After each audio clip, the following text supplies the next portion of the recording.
Hi, and welcome to another lecture. This is sort of a shorter one. We're going to talk about the study protocol. You've heard me mention this before. But what exactly is a study protocol? What do you use it for? Why do you have it? So what exactly is a study protocol, you ask? That's an excellent question. It's a plan written by the sponsor which describes how a study will be conducted and eventually how the data will be analyzed. It's the blueprint. It's the recipe, if you will, for how you're going to run a clinical research study. It is designed around a single research question. Now, let me sort of expand on this a little bit. There will be a primary objective of every study. Sometimes sponsors will put in secondary interests. So they might have one primary research question in a phase 1 study, right? It'd be what are the adverse events, what is the tolerability, and what is the maximum tolerated dose. They might have some other little questions in there, like does this study drug improve pain, for example. That might be a secondary kind of discussion. So sort of a little bit of a look into what the phase 2 study might be looking at. But there's always going to be one. There can be more than one, but there is a primary research question. Remember before we said the safety, the tolerability of the drug, and the recommended dose for phase 1. It doesn't hurt to go back and review these things. Phase 2 then is going to be the efficacy. Does it work? Phase 3 is the efficacy compared to existing treatments. And then, of course, phase 4 will also have a study protocol, and that is that post-FDA approval surveillance. So looking at the drug when you give it to a much larger population of people. Safety is always assessed in each phase. I think that just bears repeating because the 2 points at the end of the day the FDA wants to know about is safety and efficacy. So you're going to get safety in every phase of the studies. So why do you need a protocol? The protocol is going to help you as a research coordinator to do a lot of things. And one of the things the protocol does, it explains the rationale for the study. Sort of goes back and it takes that primary objective and sort of expands on it and says, this is why this disease is a problem, this is how it affects our country, and this is why we're going to do this one particular study.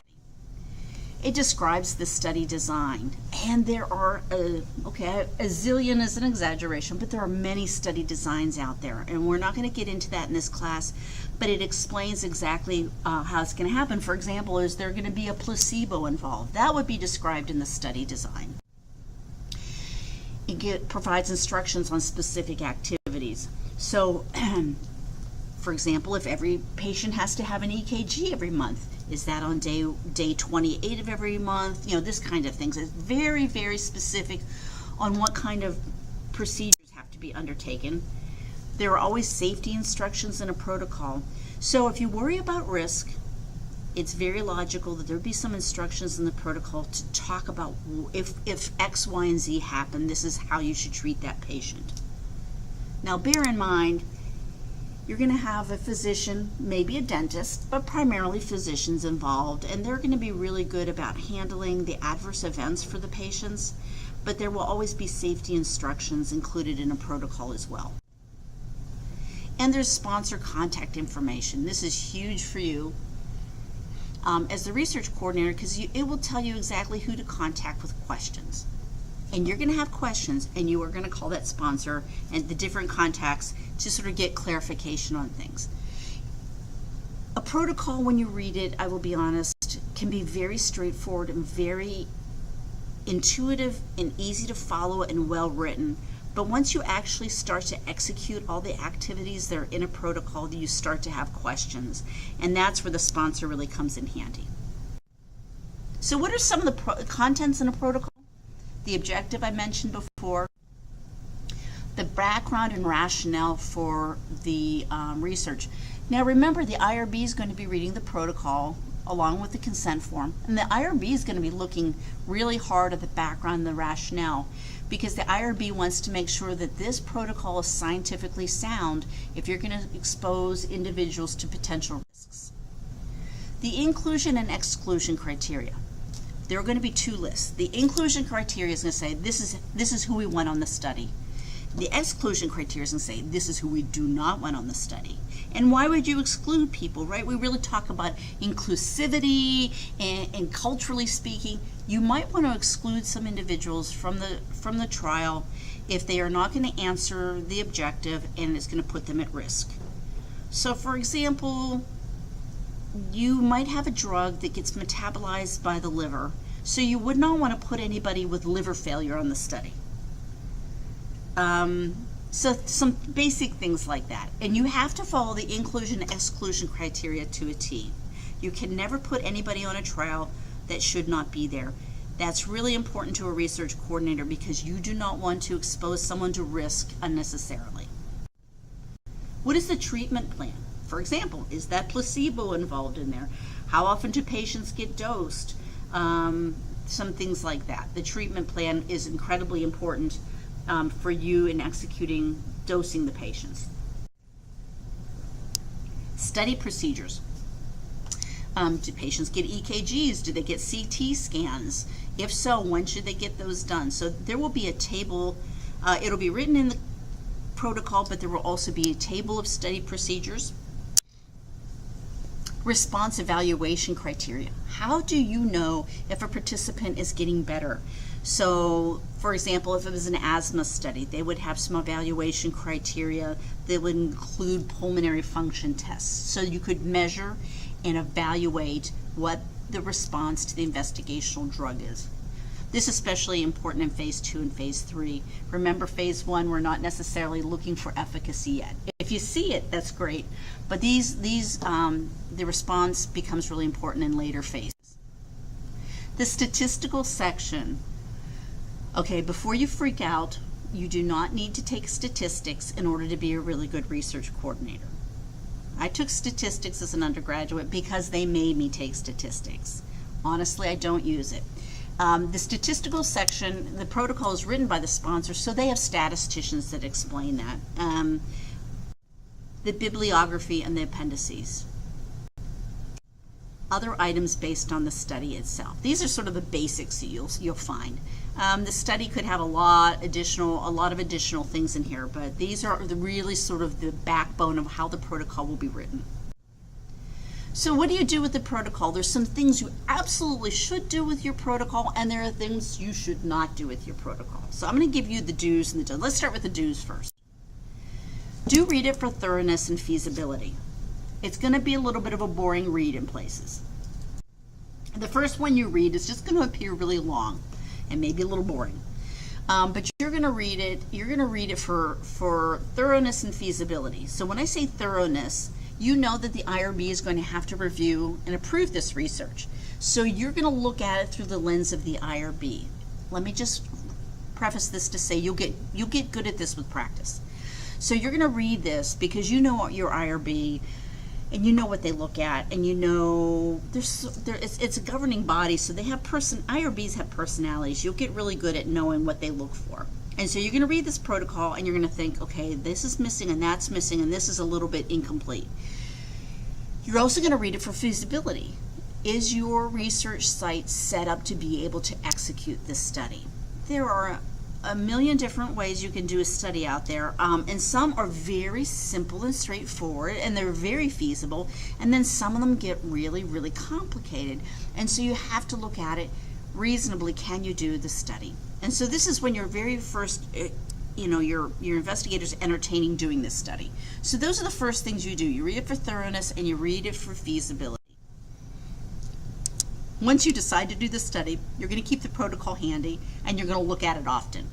This is not just some kind of regulatory document that goes in a drawer. This is your little Bible, and everything that you need to know about doing the study is in that protocol, so you're going to keep it handy, you're going to have little tags on it, you're going to have it earmarked, and you're going to look at it often. You don't necessarily need to rely on your memory. You have a document to help you. You have to question any parts that are unclear or appear contradictory. So once that study is up and running, you're actually going to get to points, even no matter how thoroughly you read it and how really with a fine-tooth comb you went through it, when you actually go to do it, you're going to find language that maybe isn't clear once you really get into it, or you're going to have, for example, I said there's a table with all of the procedures on it, and it's also written in the body of the protocol, sometimes you'll find that they don't match. So you're going to have questions, and that's good. That's actually really good when you have questions. That means you're really on your toes. And so anything that's unclear or appears to be contradictory, you have to ask your sponsor. Those are some of the things you should do with it. So what should you not do with your protocol? Sort of alluded to this a minute ago. Don't just file it away in a cabinet. You need to have it. It's a working document, and you'll get a lot of mileage out of it. So don't just file it away somewhere. Ooh, this is tricky. This is a good one. Don't forget to use the most current version. The protocol, just like the consent form, might be amended. And in that case, you want to always have the most current version with you. When you get a new version, go ahead. That's when you can hide away the original version in a file cabinet. But keep the current version with yourself so as to prevent mistakes. And sort of the flip side of ask questions is don't obey it without question. I want everybody who leaves my classes, who becomes employed as a clinical research coordinator, to ask a lot of questions and not be just a follower. So I want you to question it, and I want you to bring it up when something doesn't make sense. Oh, and important, don't distribute it without the sponsor's approval. The protocol contains proprietary information, and the sponsor does not want this to go out and be part of the world. Drug development is a highly competitive field. So, everyone who's working at Eli Lilly or Bayer, both of those companies could have very, very similar drugs that are in development, and they don't want to share information, especially in the early phases of studies, with anybody that doesn't need it. So because it is like, in some respects, it's like a business plan, the sponsor does not want you sharing this. So for example, if a patient asks you for a copy of the protocol, you can't give it to them. And you can explain that it's proprietary and the sponsor is the only one that's allowed to distribute that and not you. So keep your hands on it and don't pass it around. When in doubt, ask, right? When the protocol is unclear, here are the people you're going to help you answer your question. Because you're going to say, okay, I have a question, now where do I go with it? Your CRA, the study monitor, will help you with administrative matters. A good, like, okay, the lab, I'm going to ship samples to a lab, but they've changed the lab and I need a new address. Great. Administrative matter, clinical research associates, great with that. Study monitor will help you. The medical monitor at the sponsor can help answer clinical matters.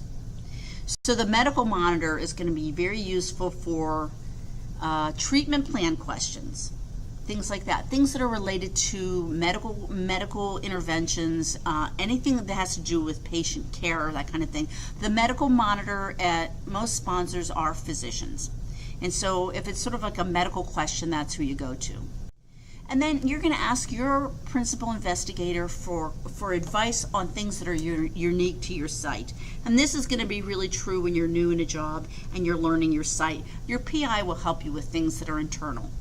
But your CRA for administrative matters, your medical monitor for clinical things, and then your principal investigator for things that are unique to your site. References, I love the textbook. Here we go. The protocol, we'll do case report forms in a different lecture, but that was that chapter. Please let me know if you have questions, and I will talk to you soon. Thanks.